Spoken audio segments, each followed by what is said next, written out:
For the first time in 46 years, the best of the best in the Sports Car Club of America return to the West Coast for the club's annual one-race battle for the title of champion in 27 classes. For us to go racing for Formula Continental. The cars are on the track. The battle for the medals is about to unfold, and for more on that class, here's Hayward Wagner. Hey, bud. This is one of those classes that around the world attracts young drivers trying to prove themselves. Here in the amateur ranks, these are guys who stay in these cars year after year in a very fast, very competitive class, Formula Continental. But if you're going to move on in racing, you better learn how to deal with some aero, and this is that first step, isn't it? Oh, yeah, it's the first step, but it's a big step. Driving a car with aero and a car with not aero is a totally different package, even from the open wheel cars to sedan cars. When you add that element of aerodynamics and grip and balance of a car, it's one of those necessary steps if you're going to want to move up. Rolling up to the green flag, and it flies. Our Formula Continental National Championship race, 20 laps, is underway, and it is Robert Allier to the inside, and Andrew Evans looked like he was going to try and duck back to the inside and make the move. Allier covered it, and Evans pops to the outside, but Allier looks like he's got a lock. Yeah, 3 wide coming down there in the turn number 2. You got to be careful. These open wheel cars, you hook a wheel, your race will be done. Yeah, very, very careful, but they don't seem to mind. 3 abreast at the apex. Bob Negron, who came all the way from 8th, so he had a great start, but then it kind of went wrong right here. Yeah, kind of make that bonsai move, loses the front end of that car and right into the side there of Tom Hope. No fault of Tom Hope's. Leading him around, pole sitter, the tire rack pole sitter, Robert Allier, and we are back to green as we complete lap number 3. So 17 laps to go here at Mazda Raceway Laguna Seca to run down into the Andretti hairpin. Yeah, hard on the braking zone here. You still got to be careful. Boy, Allier really protecting that inside line over Evans. Doesn't want to Evans' best lap in qualifying was a 27.9, and in the race he's at a 27.7. So he too is well below where he qualified. Yeah, stepping up a little bit. Back up to the front, your leader, Robert Allier. And you know what? Andrew Evans has closed it up. He just picked it up. Now that margin is down to under a second at start-finish. Yeah, good run for Andrew Evans. Not sure if Allier's there. And you know, Andrew Evans, who's sitting in that second spot, he finished second in the Western Conference in the U.S. Majors Tour this year. At 5 poles, 5 podiums, one of them being a win. So I'll tell you what, right there, Evans has been awfully good those last couple of laps. This margin is going to drop noticeably. It was at a second. Now it's down to 0.4. So Evans, he just turned a 28.3 to a 28.8 for Robert Allier. It's on here as we head into our final quarter of this national champion. And here we go through turn 4. Ooh, just a little bit of a wheel drop. That's not going to hurt anything right there. But again, Andrew Evans is going to see that. That means he's pushing. He's using up a ton of the track, so keep the heat on him. And maybe see if you can force him into a little bit of a bobble. Up the hill we go to turn 8. More traffic, Jeff. Yeah, I saw Allier come out of the Andretti hairpin, kind of 4-wheel drifting it right to the edge. Evans perfectly smooth through there. Lots of grip on his car. We'll have to watch out for these tires and see if they're going to start wearing out just a little bit. You know, you were just mentioning, by the way, our coverage here on that's happening.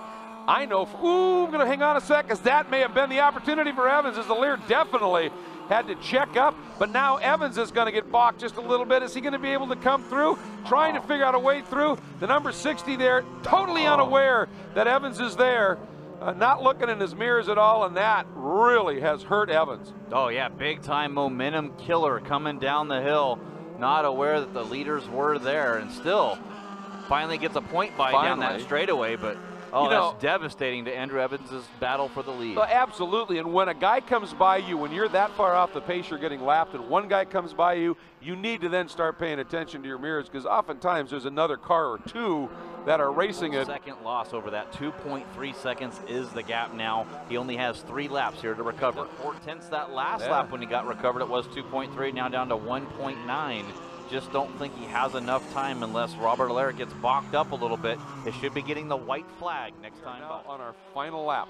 1.6 seconds is the gap. Yeah. Going to take a big, big move if Andrew Evans is going to get this win for Formula Continental National Championship. Through the corner he goes. Looks like he's got through clean. Evans pushing for everything he's worth.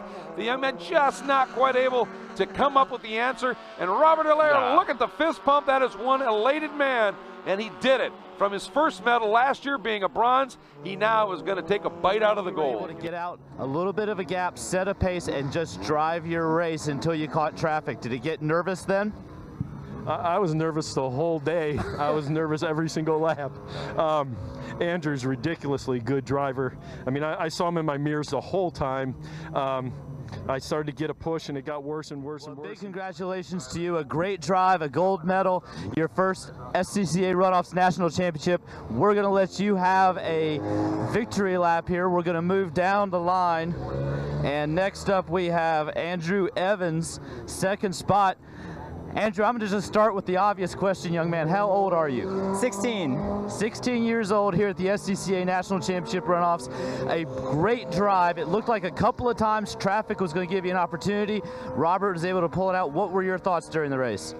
Thoughts through the race that were going through my mind was just consistency. Always staying next to Adler and trying to get through traffic as clean as possible. At the end of the day, you have to finish the race.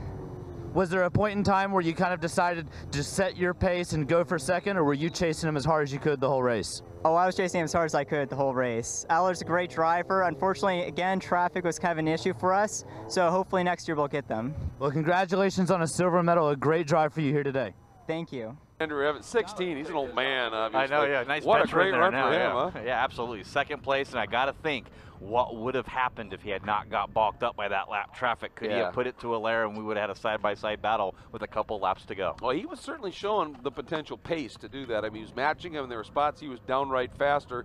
And, I love Robert Allaire's comment. I was nervous the entire race, every lap. Day. Yeah. But looking back at my mirrors, and he said, his comment, Andrew Evans is a ridiculously good driver at 16.